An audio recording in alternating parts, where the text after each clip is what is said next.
just want to mention something quickly.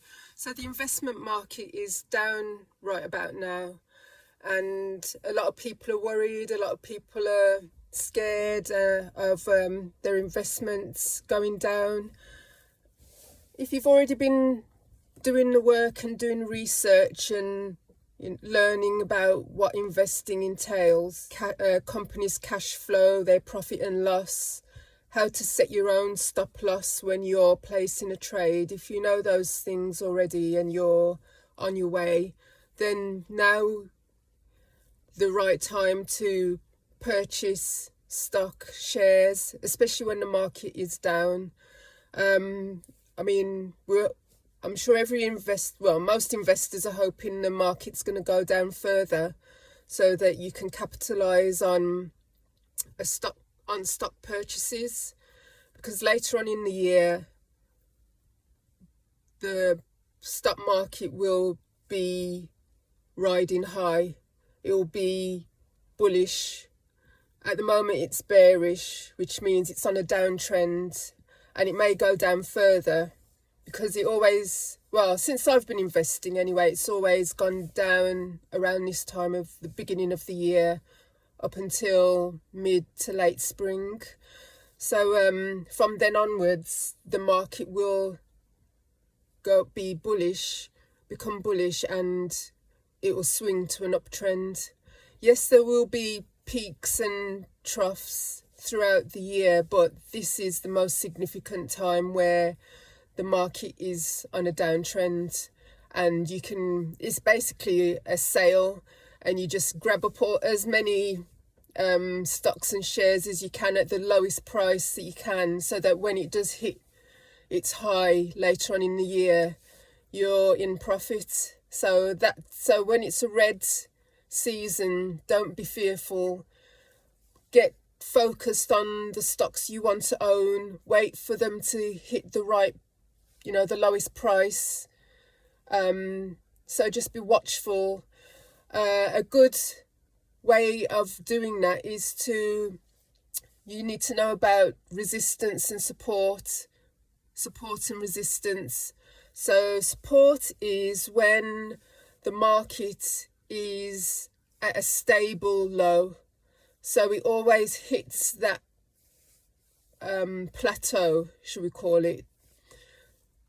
It always goes to that plateau, and you can only know this if you study technical analysis, which is using the technical tools that are on certain trading apps that allow you to plot and graph the market trends when it's at a high, when it's on a low, and in between. So being able to use technical tools to plot when a support is in place and resistance is the opposite. Resistance is the high. When the market goes up and it hits a high before it descends back down to the support.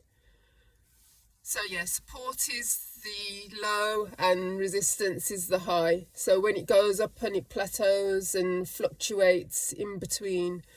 So the best time to buy a stock then is when it hits support, or if it breaks through support, even better. When it breaks through the support and it goes even lower, that's brilliant, because then that means support is then going to become resistance. The support it's broken through will become the high, and it will seek out a new support, which means it's going to go lower. The price is going to drop, which means if it's a really good stock like Apple or Meta, IBM, those kind of stocks, Vanguard, not that all of those are on a downward trend at the moment. I know Apple is, but Apple and stocks like that, stocks that are doing well the rest of the year, but around this period of the year are on a downtrend. Those are the stocks you want to buy up. Not the iffy ones that might do well later on. You want the ones that are tried and trusted, that are bringing out new products throughout the year. Apple always bring out products later on towards Christmas time, which then spikes their share price. So though you want tried and trusted companies that you know are just not doing so well right about now because it's the downtrend period, and so you just snap those up so that when the market improves and goes back up again, you're going to be in a stronger position. So if you're wanting to get started and you're unsure, try out the different platform apps. There's Trading 212, but you need to do research the fees, because that's what they'll trip you up on. That's going to be your first major hurdle. Fees, and also what markets do you want to invest in? Do you want to invest in the UK market? Do you want to invest in the US markets, or further afield? So you need to have a think about that, and then fees will definitely play a part in what it is you want to invest in. I would say try and go for the least fees possible, because they're not really necessary for trading, and especially if you want access to your money within, say, 12 months. If you're just saving for 12 months or 18 months, you don't want to be paying a lot of fees every time you want to withdraw or transfer. Yes, they say to you they reduce the fee amount if you're placing more than 30 trades, more than 100 trades for the year, but do you really want to have to pay fees, period? If it's for something long term, say a pension, then fair enough, because you're probably not going to be in and out placing trades, cancelling, selling shares willy-nilly throughout the year. You're probably just going to choose a certain few and just let those ride out for the duration.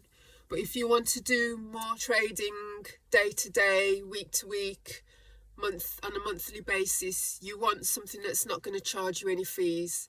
And I know I keep saying Trading 212, but that's one of the first go-tos that you can try out, because they don't charge you anything, and there's no hidden agendas with them. They've now started bringing out more products, such as SIPs. I think you can do a pension with them now. You've got the stocks and shares ISA. They've even brought out, I think, a debit card, and instead of certain banks will save for a rainy day and put away your spare cash. They do that now, and then they reinvest it into your nominated investment account. There's other trading platforms out there, investment platforms like eToro are good for learning about the market, seeing what other people, stocks and shares they buy, and what portfolios they hold. eToro is really good for that. And there's others as well. If you do want to go for a tried and traditional investment broker, I would suggest Vanguard, although I haven't personally gone with them myself. But if I was to do it all over again, I think I would choose Vanguard, not only because they also also have really good, so you can purchase shares in Vanguard, and they are quite popular and significant in the market, both at home and abroad. So I think I would go with them, and because they know they are popular, they don't try and scrimp and scrape extra fees off people. They're quite reasonable, and they're very open, quite willing to talk to you if you want to ring up and get help, whereas some others are really difficult to get hold of, and then when you want an answer, it can be a bit not problematic, but it can just get a bit tedious at times, because you're not always getting the information that you want, or you have to jump through hoops just to find out something simple. Whereas my experience so far speaking to Vanguard, just to find out about signing up, has been really positive, and I have good feedback. And also as well, I would say Vanguard is a good starter investment to go for, because it's not something you're going to get bored of and think, oh, shall I sell it later on? It's something you'll want to keep hold of through the duration of your trading. It's something I came to late in the game, and it's a shame really. I wish I'd come across them in the beginning. I think it would have been more beneficial.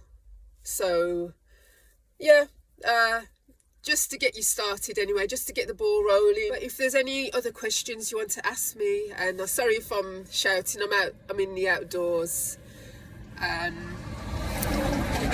feel free to drop a message, some feedback or questions that you might want answered about your investment journey, about getting started. And yes, I'll speak to you again more about it. But at the moment, the market's on a downtrend, and it shall stay this way, who knows, for maybe a few weeks, maybe a month or two. It's not really until spring's seen its way out that the market then begins to pick up and gain momentum again, and it'll be highs and lows, until it gains more momentum and gets stronger. But by then, if you can, you'll have already purchased your stocks at a really good rate, because you'll be buying them now, and so you'll see the rewards later on in the year when they start reaching all-time highs, breaking records, which is what you want, because then you're in a stronger position. You can either sell later on, or that you're making a profit, and you can start planning then for whatever goals you have in mind or what you want to achieve the following year, next year, 2026. The reason I'm telling you guys this is because it's good to connect with others who are on their own trading and investment journey. It's good to share knowledge. I've been taught by others who've passed on their knowledge to me, and so I'm doing the same. I'm passing the knowledge on, because there are a lot of, I wouldn't say charlatans, but there's a lot of people who are out there wanting people to, sign up to their webinar. Not all, but you see people coming up who are promising you this, promising you that on your investment journey, but they're failing to teach people the fundamentals, the basics, and the emotional aspects that are definitely part of investing, and it's wise to know this. And so I think it's only right to share my own experience and what has been taught to me. Hopefully it gives you more understanding, and hopefully it answers any questions that you might have in regards to your investment journey. I know it takes a long time to get started. Not that it takes a long time, but you have to put in the work. You've got to do the research. You've got to learn about what a profit and loss is for a company, what a PE ratio is, EPS, quarterly earnings, what dividend is, and what the percentages mean. So when you look at a company that you want to invest in, you need to do further research into how successful that company is, what their turnover is per year. Is it millions? Is it billions? You need to know these things so that you can make an informed choice, and not just maybe invest in a company that's going to run into problems later on down the line.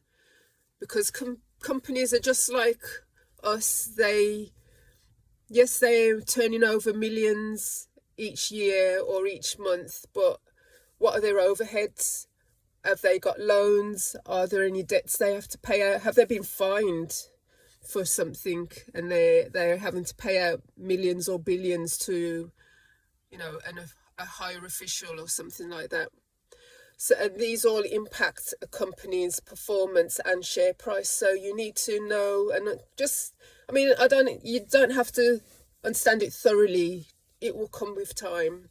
It will come with time, but you do need to have a understanding of what they are, what it means, and how it affects the companies you're investing in. And it also helps you to weed out, should I choose another company over this choice? Which one is the more sensible choice to go for? Those are the kind of things that you need to be thinking about when you're investing. And that's why people say a lot as well, invest in companies that you use yourself.